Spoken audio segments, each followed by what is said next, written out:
Today we want to have a closer look at a very special Zeppelin system, the spy basket. We want to find out what was the background of its invention and how it worked. At the beginning of the First World War, Britain started their naval blockade of the German coast. Britain couldn't be effectively attacked with ships or on land, and Germany had trouble importing important resources.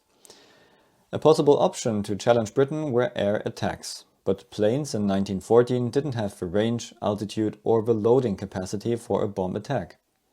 Zeppelins, on the other hand, could easily do that. They had the same speed as planes, higher altitude, longer range and massive loading capacity. Zeppelin bomb attacks on British soil would shift the focus away from the sea and would give motivation to own troops. Initially, the German Army Command was planning to attack strategic targets in Britain such as military factories, train stations and ammunition storages with only one Zeppelin at a time. But for others that wasn't enough, and they saw even bigger potential in Zeppelins. Instead of attacking with a single Zeppelin each time, they planned to attack Britain in groups of up to 20 Zeppelins.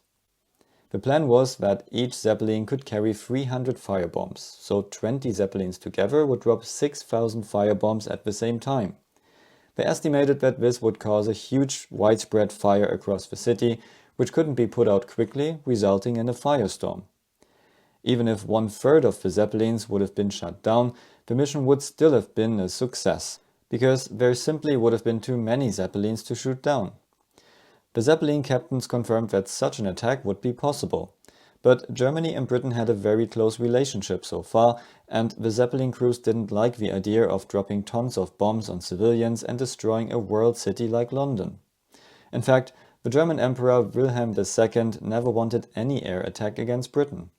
We have to remember that during his childhood he spoke better English than German, because his mother was the oldest daughter of Queen Victoria of England.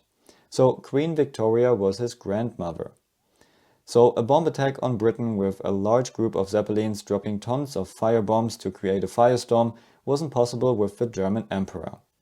Ironically, this strategy was used by the Royal Air Force against Germany later on in Second World War. After long discussions, Wilhelm's advisors convinced him that strategic air attacks on Britain would be helpful to bind troops in Britain. Otherwise, they could send more troops to France, and that would have been a problem for German troops there. Wilhelm II finally agreed, but only on bombing strategic targets. And he even wrote a list of buildings in London which under no circumstances should be damaged. The list included Buckingham Palace, Westminster Abbey, St. Paul's Cathedral, Palace of Westminster, including Big Ben, so today the Elizabeth Tower. So every Zeppelin captain took a map of London and drew large red circles around these buildings. These were the zones they were not allowed to enter. And that made everything very tricky. They couldn't just fly to London and drop their bombs because they might violate the red areas the German Emperor had set. Additionally, London was completely dark during the war nights and it was already hard to find the city. They needed to be very familiar with London's map and they needed a clear view to see where they are. But a clear view also meant that they would be an easy target for London's air defense. Also, these no-go zones made it impossible to bomb other targets near the red circles, such as the Bank of England, and Zeppelins couldn't fly through the center. As a result, they had to fly in a circle around the city center and bomb the docks and places outside. But that wasn't all. Pretty quickly, British planes got faster, could fly higher and more reliably. The lights got better and the sky was as bright as daylight if there was the smallest suspicion of the Zeppelin. Also, anti-aircraft guns were shooting better than the Zeppelins.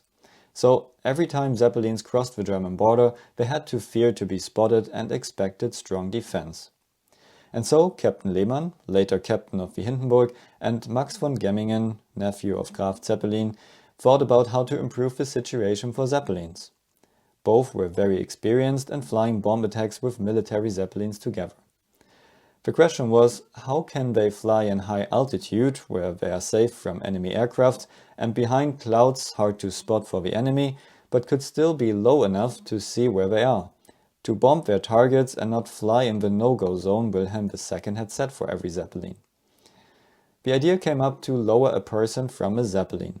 If this person could be 1000 meters lower than the Zeppelin, this person could see and the Zeppelin could hide above the clouds. Lehmann was the engineer of the two, and he had to design the system.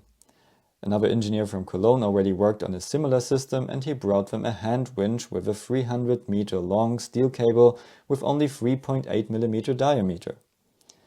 As compartment, they used a butter churn and put a tail on it to keep it straight while being in the air. To dampen any hard hits, they mounted some large steel springs between the steel cable and the churn. Lehmann himself sat inside the butter churn and was hanging underneath the winch, which was in the middle of the bomb compartment. They lowered the spy basket by hand, and the loud squeaky sounds didn't give Lehmann much confidence. When he was 150 meters underneath the Zeppelin, the hand winch started to have problems. The cable got stuck a couple of times, and Lehmann came to the conclusion that he should be back in the Zeppelin as quickly as possible. And remember, he was only hanging there on a thin steel cable with 3.8 mm diameter. He set a course with his pocket compass, used his standard telephone to call the blindfolded navigator, and the ship moved exactly to where he wanted it to be. After that, he quickly got pulled up again. So this first test was a success, but now he properly redesigned the whole system.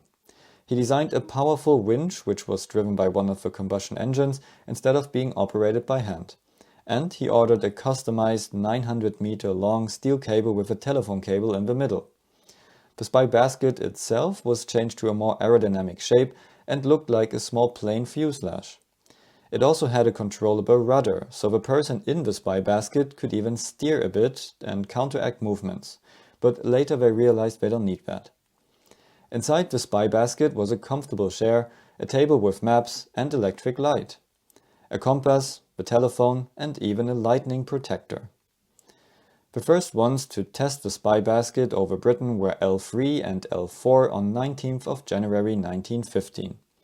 The system now worked very well, but the big challenge was that you needed the perfect weather conditions for it. You needed clouds in around 2000 meter altitude and clear view below the clouds. Because the weather forecast in those days was a real problem, and these perfect weather conditions rarely happened, the spy basket wasn't used very often. If it was used, it was very effective, but some Zeppelins decided to drop them in some situations to lose ballast. And others, like the German Navy, didn't even order a spy basket in their Zeppelins to have more bomb load. Because after all, the whole system had a weight of 1.5 tons. Today the spy basket is pretty much forgotten, and you can see one that a Zeppelin dropped over England in the Imperial War Museum in London.